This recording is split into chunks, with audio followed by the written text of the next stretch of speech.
Boa noite, pessoal. Tudo bem com vocês? Aqui quem fala é o professor Lucas. Iremos dar continuidade aí no nosso assunto de química, né?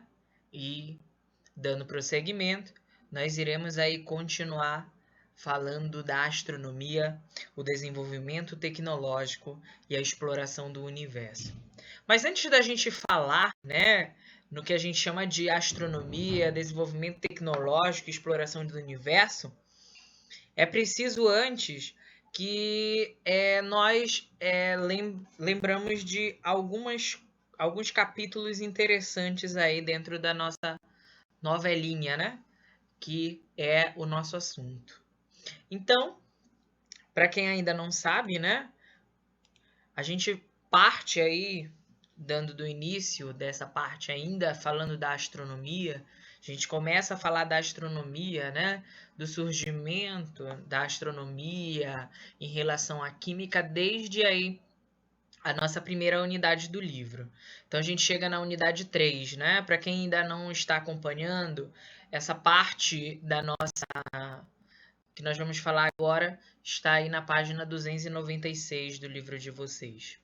Então a gente vai falar primeiramente dos planetas anões. Como é que a gente pode considerar um planeta anão, né? Então o que é um planeta anão, professor? Toda vez que a gente ouve essa expressão, né? Principalmente por esse planeta aqui, né? O planeta chamado de planeta que não é mais planeta, né? Um planeta anão, que é o que a gente chama de Plutão. Então Plutão ele é redefinido pela União Internacional Astronômica, né? Que retira em 2008, a gente vai já falar, Plutão de ser considerado um dos planetas do Sistema Solar e passa a classificar Plutão como um novo planeta, né? Que a gente chama de planeta anão ou plutóides, né? Que são planetas que estão aí depois de Netuno. Nós não consideramos mais astros como planetas, né? Então, astros que têm características semelhantes a planeta, a gente diz que são plutóides, né? Então, planetas anões após, né, o pós-Netuno é o que a gente chama de plutóides, tá ok? Então, já que a gente já começou falando sobre planetas anões, né, sobre Plutão, então qual a definição de planeta anão, né? Então, planeta anão é um corpo celeste, né? Ah, professor, mas a estrela é um corpo celeste, assim como é, asteroide é um corpo celeste, né? A diferença é que um emite luz e o outro não emite luz. Então, os planetas anões, né? Todos os planetas, na verdade, eles não emitem luz, né? São considerados astros luminosos, né? Os únicos astros que produzem luz, né, dentro dessa classificação é o que a gente chama de astros luminosos, né, que são aqueles que produzem a própria luz. E os únicos astros capazes de produzir luz é o que a gente chama de estrela. Então, o que é um planeta anão? É um corpo celeste que não emite luz, né, e de um tamanho menor que Mercúrio, né? Mercúrio, aí para quem não sabe, dentro dos planetas, né, do Sistema Solar, é o menor planeta do Sistema Solar. Então, planeta não. Corpo celeste que não tem luz, né? Não tem luz. Então, corpo celeste que não tem luz, ele tem que ser menor que Mercúrio, né? E ele tem que girar, ou seja, orbitar em uma zona que tem muitos outros objetos celestes, né? Asteroides e outros astros que a gente vai discutir.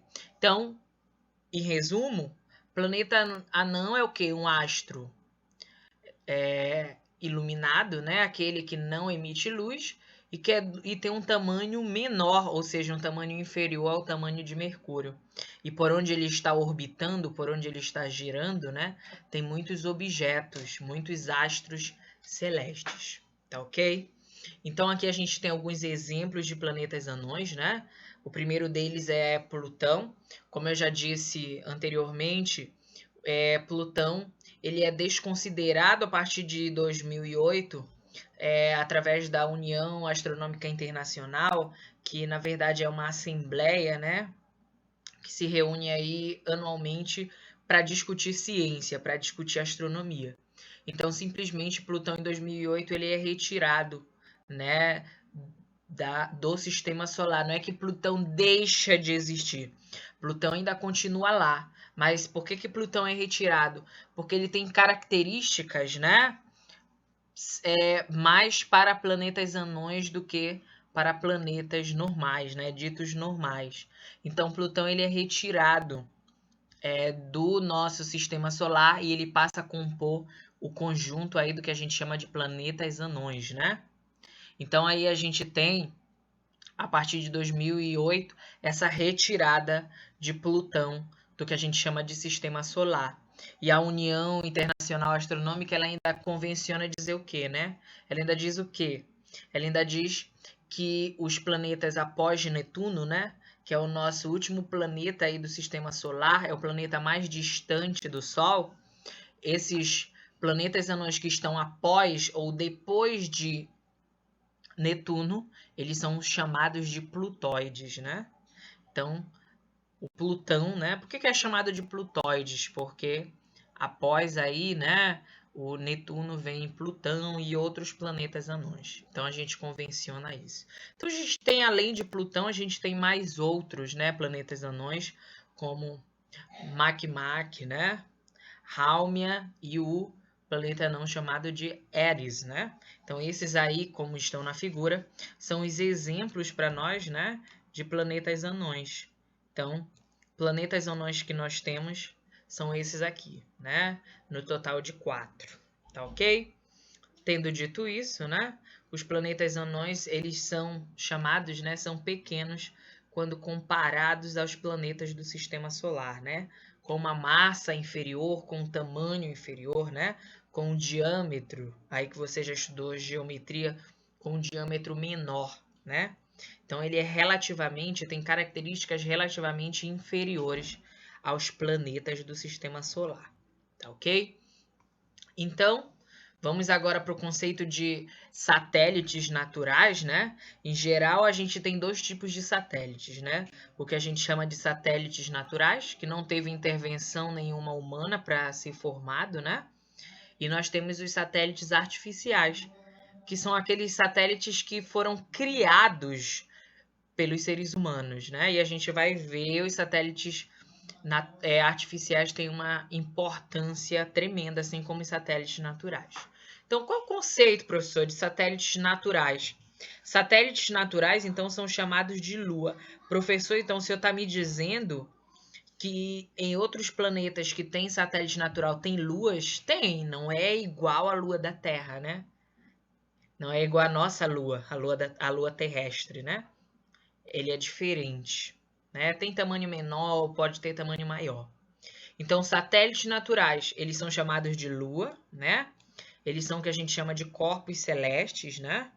Que não têm luz própria, tá ok? E eles estão gravitacionalmente ligados a um planeta. O que é gravitacionalmente ligados? Lembra que eu falei da força da gravidade? Que a força da gravidade ela é maior, né? Quanto maior for a sua massa, né? Então, quanto maior a massa do indivíduo, maior é a força da gravidade. Então, o que é um satélite natural?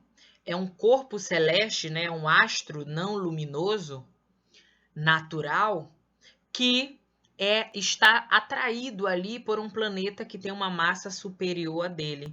E ele fica rodando, em geral, ao redor deste planeta. Então, quando eu digo estar ligado gravitacionalmente, ele está ligado pelo quê? A Lua, né? Vamos aí usar a Lua terrestre. Por que a Lua terrestre ela fica girando ao redor da Terra? Por uma força chamada de força de gravidade. E ela gira, ela está ligada, está em sintonia, em sincronismo com o planeta Terra, simplesmente porque o planeta Terra tem uma massa superior à massa da Lua, né? O que faz com que a Lua seja atraída gravitacionalmente pelo planeta Terra, né? E aí tem toda essa sincronia, né?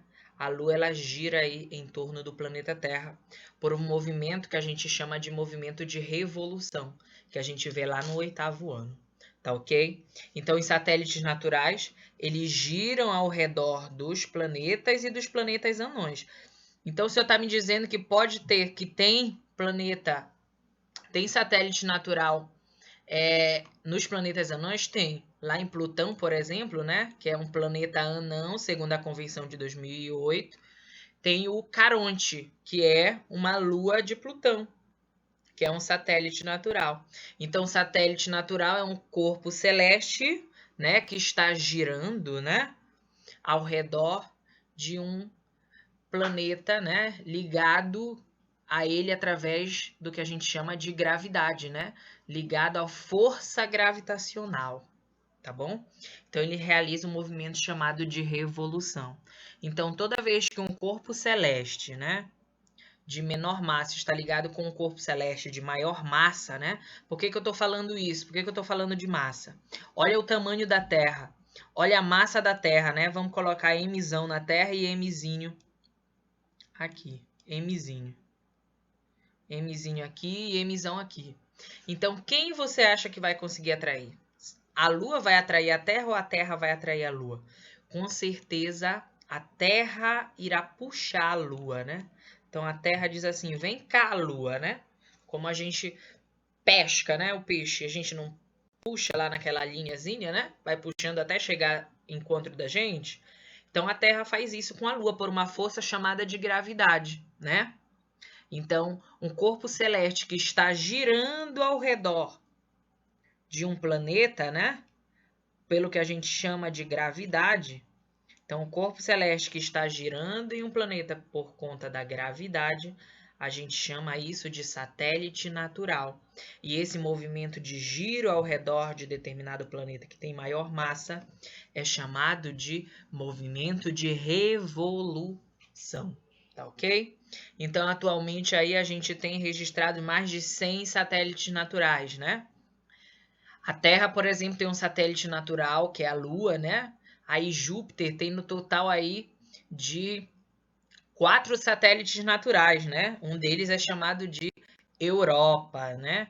E tem aí um satélite natural chamado de Ló, tem outro chamado de Ganimedes e assim por diante. E dando exemplo aí de planeta anão, né? O Plutão também tem um satélite natural. Tem um corpo celeste orbitando aí, né? Girando por força de gravidade ao redor dele, né? Que é o que a gente chama de Caronte, tá ok? Entendido então o que é satélites naturais, vamos agora lá dentro da página 298 para a definição do que são os cometas. Então, basicamente, o que são os cometas, professor?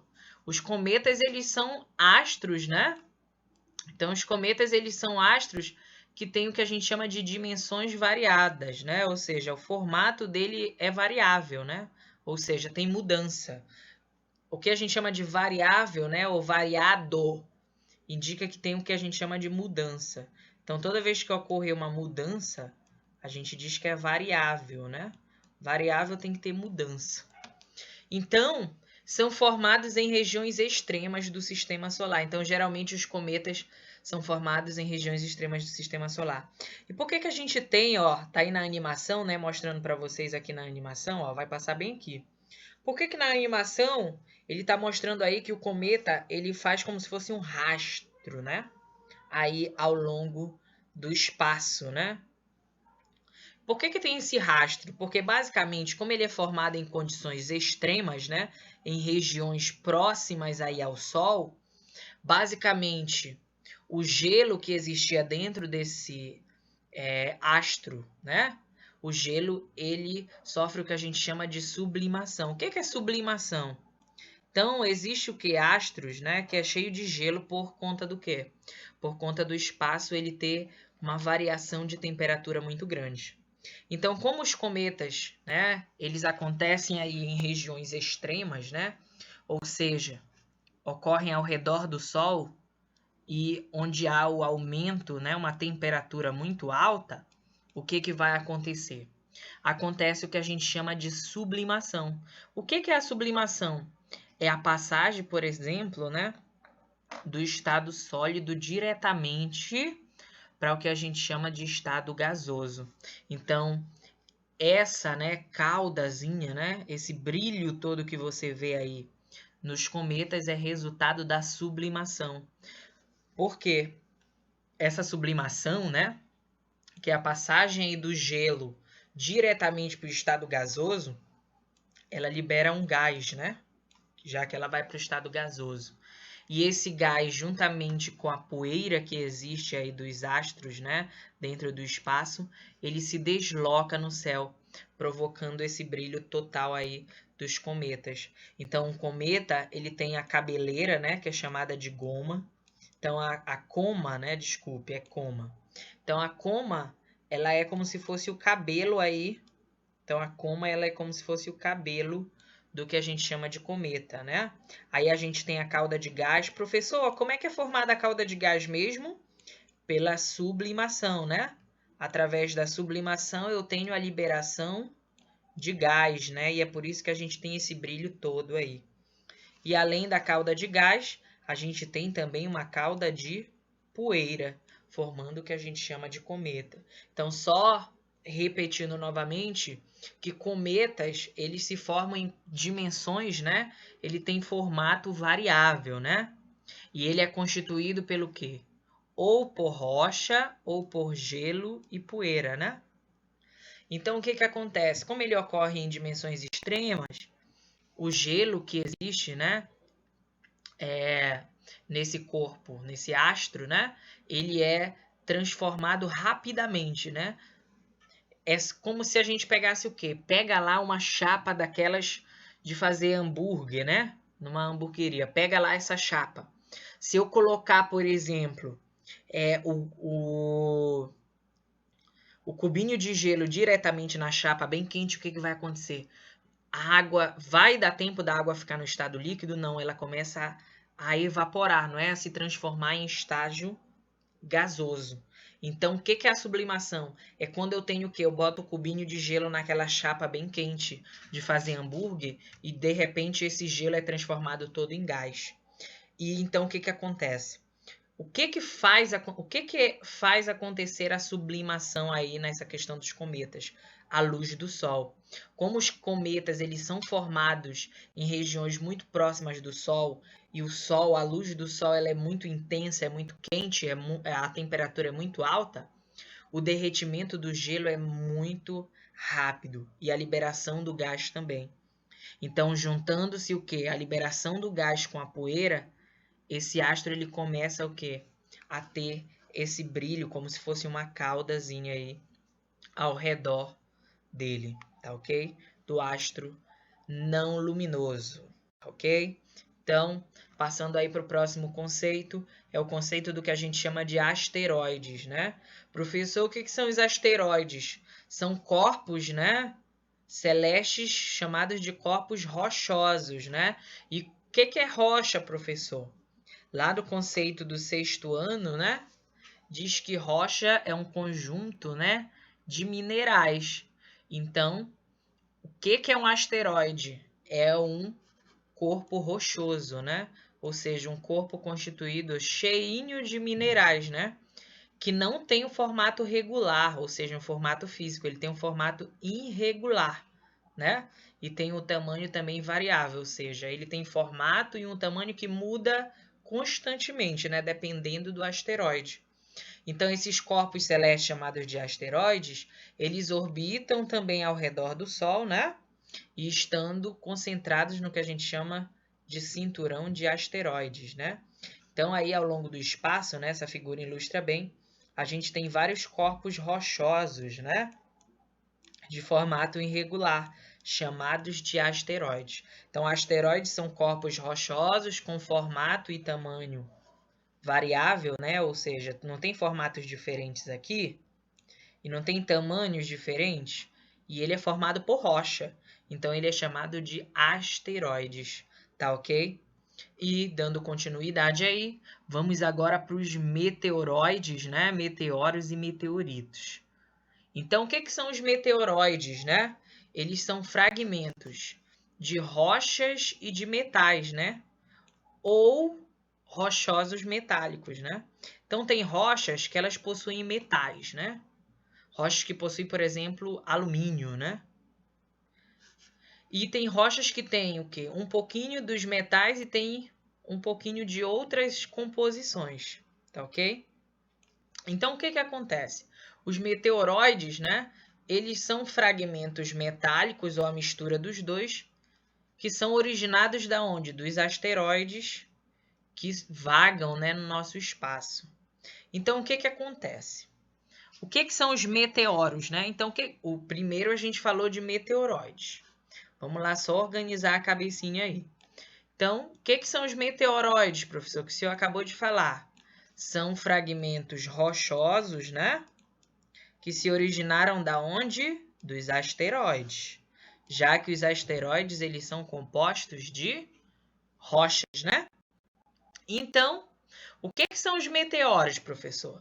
Os meteoros eles são o quê? Eles são meteoroides, né? Ou seja, corpos rochosos que ao entrar na atmosfera terrestre, eles produzem um efeito luminoso, né? É o que a gente chama de estrela cadente. Então, quando você diz, vi uma estrela cadente, na verdade é um meteoro, né? Na verdade é um meteoro, né? É um meteoroide que entrou aí dentro da nossa atmosfera.